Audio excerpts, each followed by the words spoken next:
can bear your own fault. And why not a fault in your wife? I have been so blessed to be a part of the founding of this grand experiment called the United States of America. My story begins at the beginning, of course.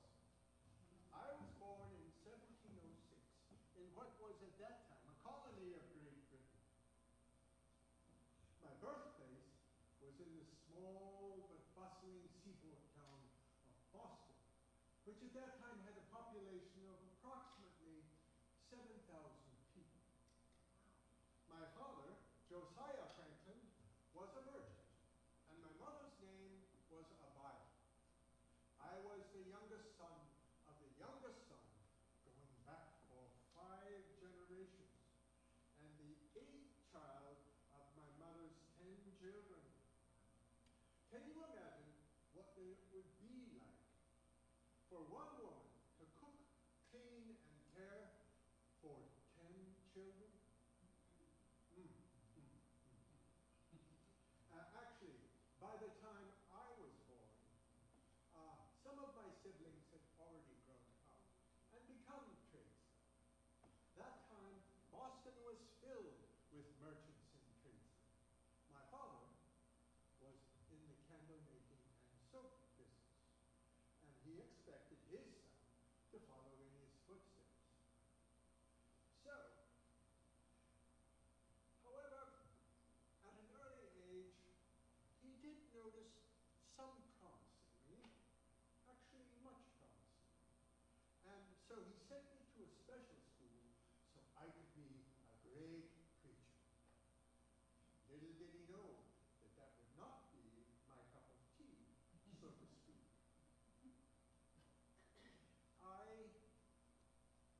Let me see.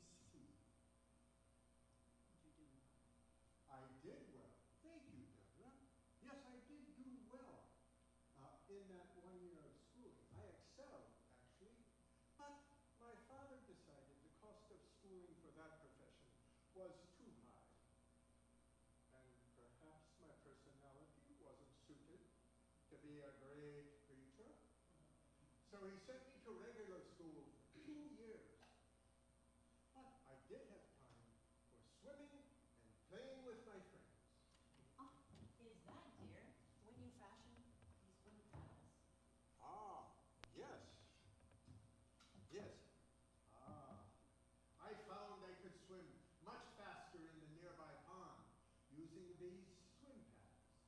I've always felt that the greatest inventions are those inquiries which tend to increase the power of man over matter.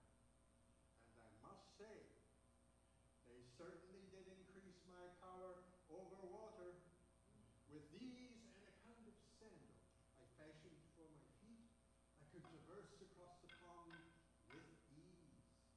Once, I sped across the pond, holding a kite, which carried me over without the least fatigue, and with the most pleasure imaginable. And you still are a very good swimmer, dear. Thank you.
4 tin whistles for that half penny. And that discovery gave me more embarrassment than that whistle ever gave me pleasure. It was a painful lesson that taught me to be more careful in my spending. I must say, however, the impression continued on my mind when I was tempted to buy some unnecessary thing. I said to myself, don't give too much for a whistle. And I saved my money. Waste neither time nor money, but make the best use of those. Wise words, dear. Thank you. And now I have an object here. Can you tell us what it is and how it relates to your life? Certainly, my dear.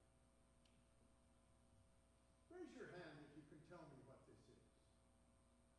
Yes, you say. Candle mold. I beg your pardon? Candle mold. A candle mold. You are correct, sir. It is a candle mold. Yes, indeed. You see, do you remember I told you that my father was a candle and soap maker?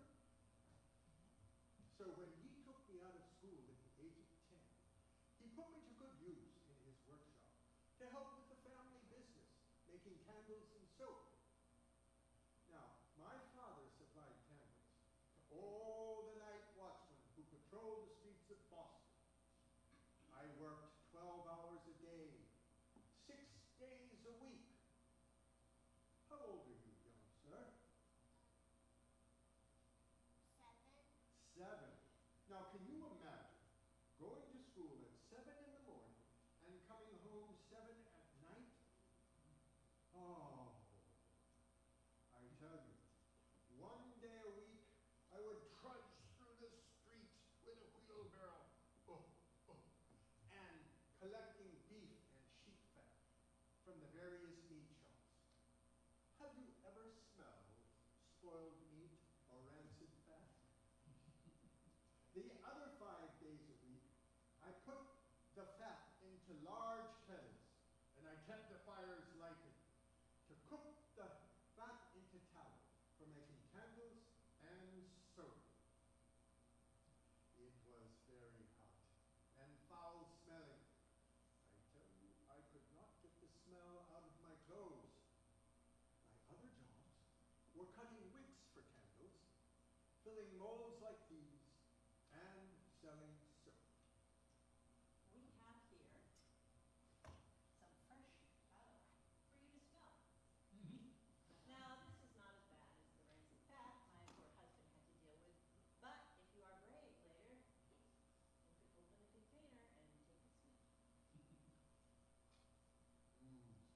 After about 2 years, my father could see that I found the business exhausting and too boring for my active mind. So, he devised a new occupation for me. Because I loved to read everything I could lay my hands on, he apprenticed me to my older brother James, who owned a print shop. Raise your hand if you've ever heard of the word indenture. Yes, several of you. Well, this is a paper of indenture, and it's an agreement to be an apprentice.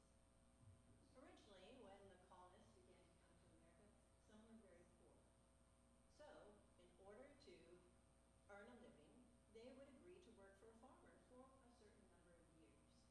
And then they would have enough to live on their own. That person agreed to be an indentured servant.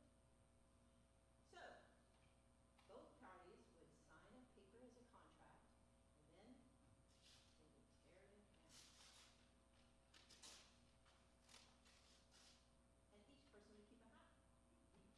After the years of the contract had been completed, the servant would bring his half to the farmer, and they would match the indents on the paper. Then both parties would agree that the contract had been fulfilled. And that's where we get the phrase indentured servant, from the indents on the contract. When I was 12, I signed one of these papers with my older brother James to work for him for 9 years.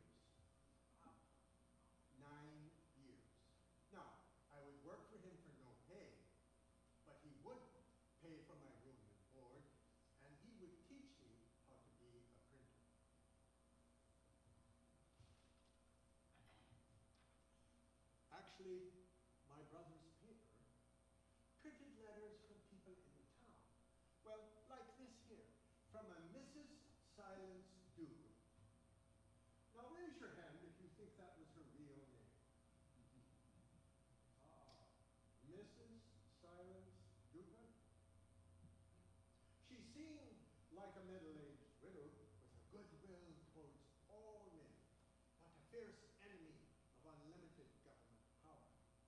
And people in the town loved to read her letters in the paper. Now, I must tell you, I did know her well. Yes, because actually, I wrote those letters myself. I knew that my brother James would never print something from his little brother Ben. So I would sign the letters Mrs. Silence Dugan, and I pushed them under the door after the print shop was closed. But don't forget to mention, dear, that you had already displayed your talent as a writer when you wrote your first poem about Blackbeard the pirate. Ooh. This is a drawing of that notorious pirate. Oh, Blackbeard was a real pirate that struck fear in the heart of sailors in the early 1700s. Now,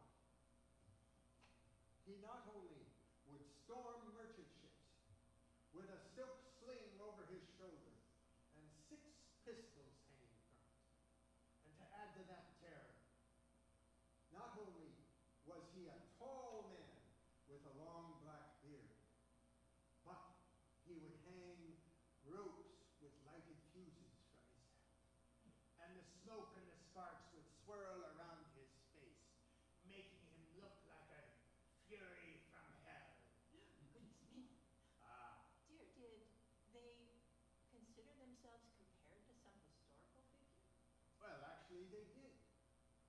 Some pirates compared themselves to Robin Hood, taking from the rich, giving to the poor. Poor pirates, I guess. It turns out that Blackbeard's real name was Edward Thatch, and I referred to him as Teach the Pirate. When I was 12 years old, he was killed in a battle at the end of 1718. But the next year, I decided to try my hand at writing poetry. So, one of the first poems I wrote was about Blackbeard's end in the taking of Teach the Pirate. Will you hear of a bloody battle lately fought upon the seas? It will make your ears to rattle and your admiration cease. Ah. He had very good strategies for capturing ships, and he never actually killed anyone until his last battle with the British Navy. Was there not a form of democracy on the pirate ships, dear? Well, yes, there was. Interestingly enough, pirate ships at that time were a complete democracy. You see, the sailors voted for the captain of the ship, and they shared equally in the plunder that they captured. Also, there were as many as 70 freed slaves that were pirates on part of Blackbeard's crew, with equal rights. However, most pirates' lives came to a bad end. Blackbeard's head was put on the front of a ship and later displayed on a tall pole at Hampton Roads, which later became known as Blackbeard's Point. That is really a cautionary tale about piracy, dear. Certainly. You have actually had quite the literary career, dear. After your trip to London, you bought a print shop and you began to print the Pennsylvania Gazette newspaper.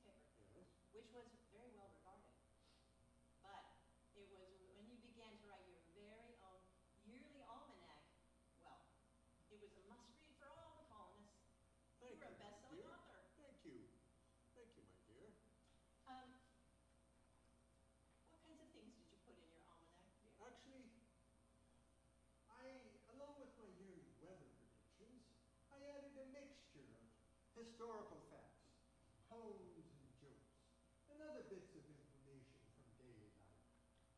I aspire to be helpful and entertaining as well, to present to the public. They seem to love it. Now, why is this called For Richard's Almanac and not For Benjamin's Almanac, dear? Ah, I thought it would do well to make up some kind of humorous, fictional fellow named Richard to present to the public. Well, I was very amused by the preface you wrote to your first almanac in 1733. Thank you. Would you read it to us, dear? Oh, certainly.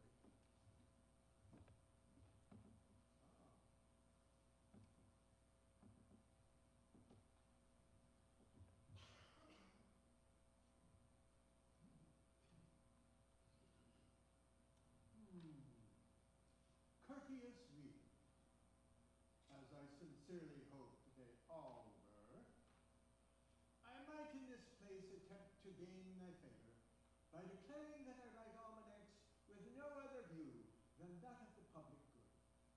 But in this I should not be sincere, and men are nowadays too wise to be deceived by pretenses, how specious soever. I must tell you the plain truth of the matter. I am excessive poor, and my wife, good woman, is excessive proud. She cannot bear to sit, she says, in her spinning of her shifting toe, while I do nothing but gaze at the stars, and she has threatened more than once to burn all of my books and my rattling traps, as she calls my instruments, if I do not make some profitable use of them for the good of my family. Well, it seems the printer has offered me some good, considerable share of the profits, and I have thus begun to comply with my dame's desire. Well, I'm certainly thankful you weren't writing that about me, dear. Oh, never, my dear Jenny. Never. But I have often thought, if you would not be forgotten as soon as you are dead and rotten, either write things worth reading or do things worth the writing. And you, my dear, have done both. Now, I think it was after the aforementioned trip to London that you were inspired to create helpful inventions for all the citizens, especially Pennsylvania. Dear, could you tell us about the volunteer fire department you proposed for the city of Philadelphia? Certainly, certainly, my dear. Yes. One of the things that impressed me as I spent time in England was the incredible fire damage still visible from the great London fire of 1666. Here it was 1736, and the city still hadn't recovered completely after 70 years. Now, I recognize the danger to my beloved Philadelphia, because our buildings were in close proximity. Fire was a great risk. So in 1736, I co-founded the Union Fire Company. It consisted of 26 volunteers who would respond quickly when they heard the fire alarm bell sound. And each volunteer would take with them 2 linen bags to hold rescued property and 6 buckets like this to put water to put out the fire. We used leather buckets, of course, like this, because they were less likely to catch on fire. If you'll notice, the stitching here is on the outside, and there is no needle punctures on the inside, therefore it would not leak. And the bottom was reinforced with string. Also, these buckets were placed by home fireplaces to be filled with sand and extinguish any sparks that might escape onto the floor. And that brings us to your next helpful invention, the stove that you designed very special ways to be helpful to the colonists. And actually now it is called the Franklin stove. Thank you, dear.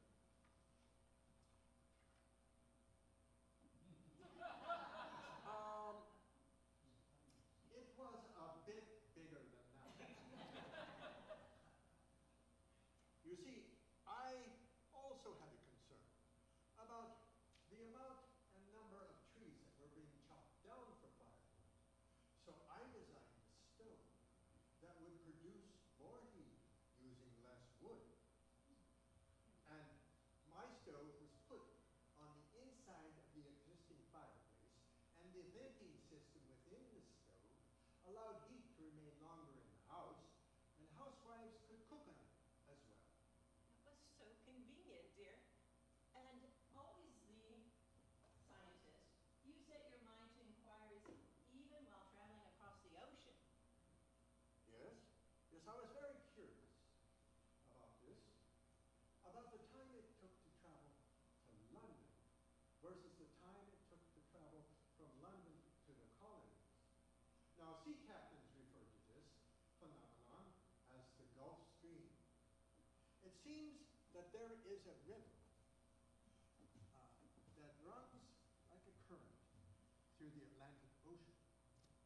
Now, sailing to London, ships would ride swiftly on the Gulf Stream and arrive quicker in London. But sailing back to the colonies, ships were riding against the Gulf Stream current, therefore it took much longer.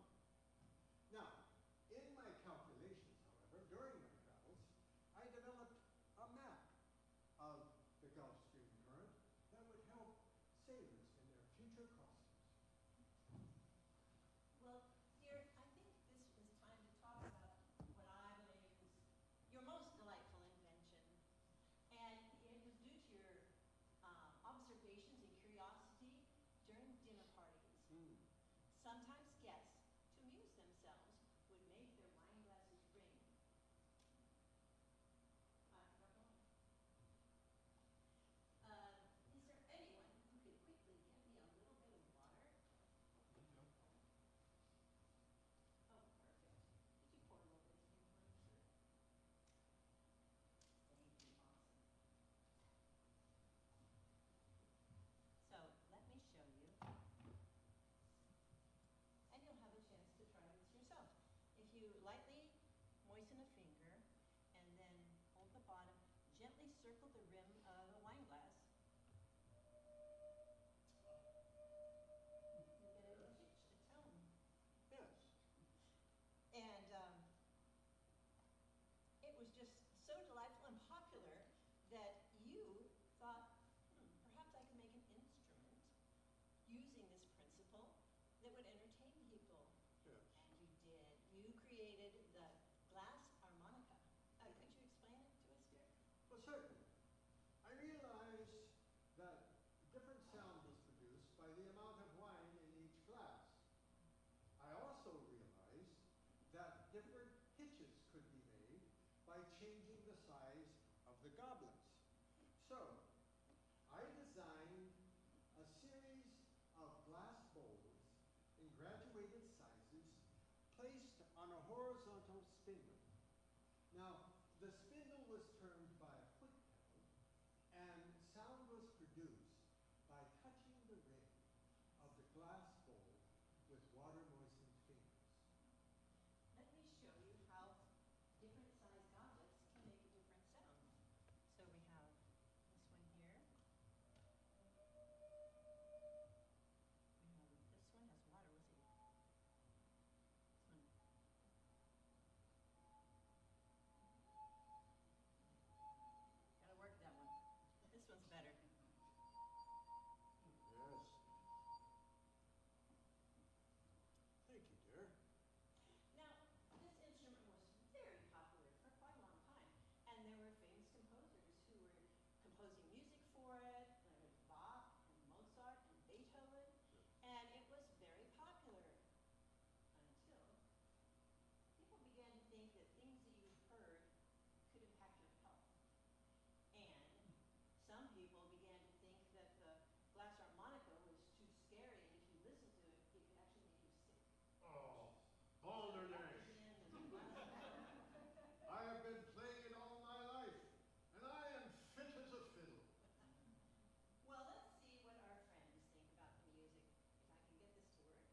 a man from Holland created a Leyden jar to store static electricity. Do we have a volunteer that could help us with creating some Hey, young lady. static electricity? Let's see this. I'm going to rub a balloon on your hair, and we'll see if we can get some static electricity.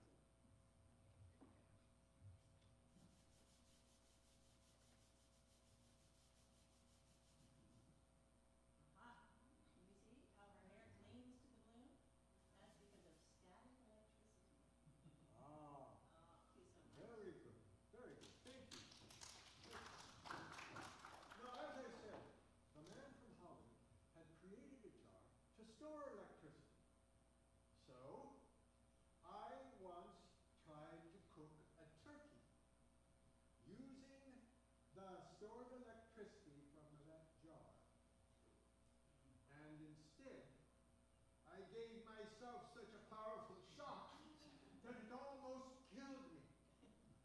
You see, at this time, no one knew what lightning was. Some thought it was a liquid. Some thought of punishment from God. But I believe it was electricity. So I set up my kite experiment to test it out. With 2 sticks and a silk handkerchief, I fashioned a kite with a wire pointing out. Now, to that wire, I attached a long string. And to the end of the string, I attached a key. To the key, I attached a silk ribbon to hold. This prevented electricity from cooking me like a turkey. So, I would stand underneath a small rain shelter to ensure that the silk ribbon stayed dry. And with the help of my son William, we guided the kite under a passing thundercloud. To be sure, electricity soon traveled down the string to the key. And when I touched my knuckle to the key, it gave a very evident electric spark. Now, this discovery led me to the idea of creating lightning rods for the top of buildings to convey electricity into the ground and thus prevent wooden buildings from burning down from lightning strikes. And the fact that you never patented any of your inventions Yes. speaks to me of your generosity to freely give to the citizens without making any profit from your ideas. You once said, the noblest question in the world is, what good may I do in it? And you have done so much good. One of the good things that you did was you founded a club. And it was a special club for tradesmen. The tradesmen would gather, and then they would talk about ways to improve themselves and their businesses. And also they would talk about literature, philosophy, and scientific discussions as well. Yes. We refer to this club as the junto, which means meeting in Latin. However, informally it was known as the Leather Apron Club, because all 12 members were tradesmen who worked with their hands. I happen to have a leather apron here. Do I have any volunteers to come try this on for me? Yes, young sir. Feel how heavy this is.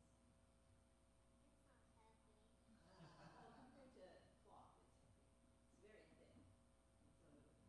So around here, and then tying it back, probably on a taller person. But you can see why this was really good protection for the tradesmen, especially like blacksmith, butcher, printer. Yes. However, I felt my most important contribution was the proposal to put our books together, which became the first subscription library. Now, members could pay a fee to join, and they would then take books out to study at home. This was the beginning of the public library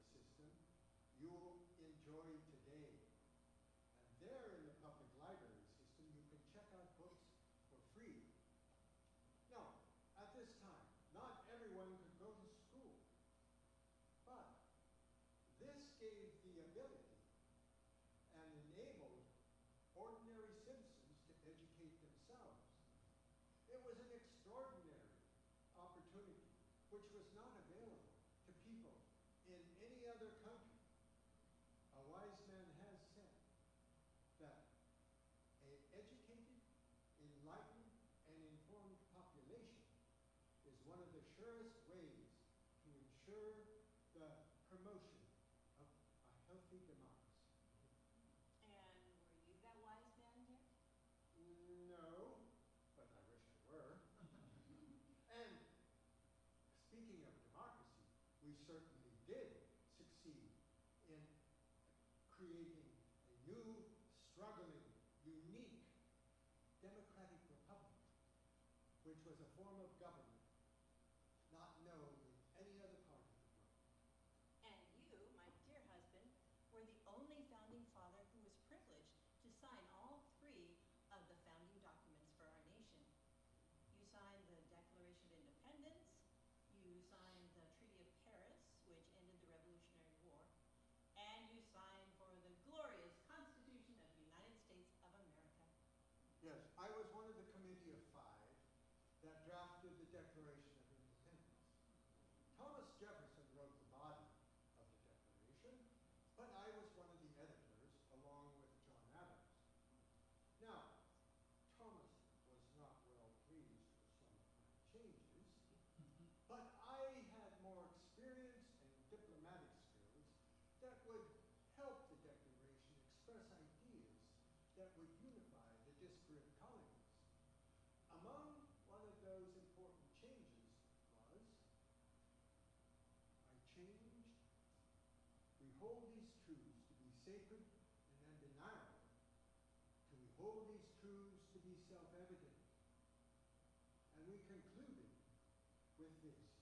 And for the support of the Declaration, we mutually pledge to each other our lives, our fortunes, and our sacred honor. On July 4th, 1776, 12 of the 13 colonies approved the Declaration. Now, at its signing, I did remark, we must all hang together, or assuredly we shall all hang separately. It really was dangerous to sign that document, wasn't it, dear? Oh, yes. The 56 signers of the Declaration really did suffer hardships during the Revolutionary War. 5 were captured and tortured and killed. 12 had their homes ransacked and burned. 9 actually fought in the Revolutionary War and then died of their wounds. 2 had sons captured and 2 had their sons killed. They certainly did mean it when they said they pledged their lives, their fortunes, and their sacred honor, didn't they? Yes. Now, the next document, founding document that you were privileged to sign was the Treaty of Paris. Another trip to France was necessary, was it not? Yes. After the British surrender at Yorktown, John Adams, John Jay, and I traveled to our ally France to make a treaty to officially end the Revolutionary War. This document began by stating, in the name of the most holy and undivided Trinity, which affirmed our nation's Christian heritage. And I must say that What were the important parts, dear? well, two of the most crucial parts in the Treaty of Paris were, one, Treaty of Paris, that's what it was called at the time. One was British recognition of U.S. independence, and 2, the U.S. boundaries that would allow for Western expansion. Now, we 3 signed for the United States, and a representative from Great Britain signed it as well. And you can see my dear husband's signature at the bottom of the Treaty of Paris there. Now, as we know, after the Revolutionary War, the governing guidelines were the Articles of Confederation. Well, the Articles of Confederation were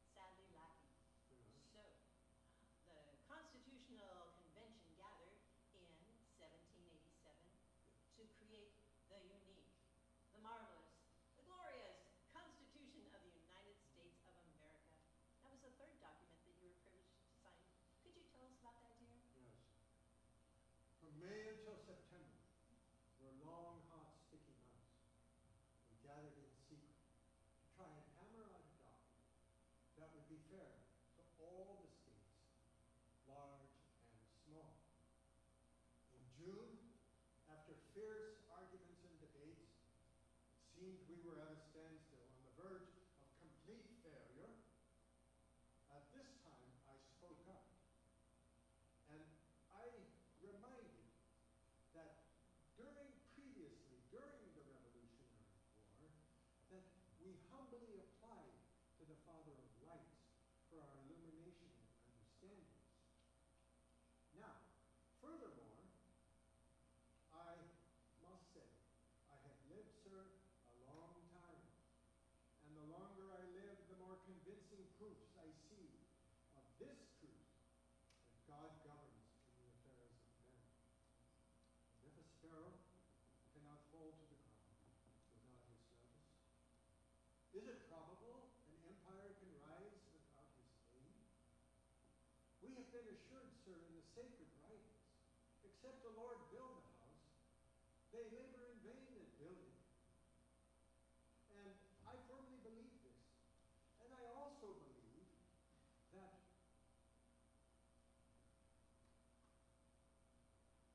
let me think that.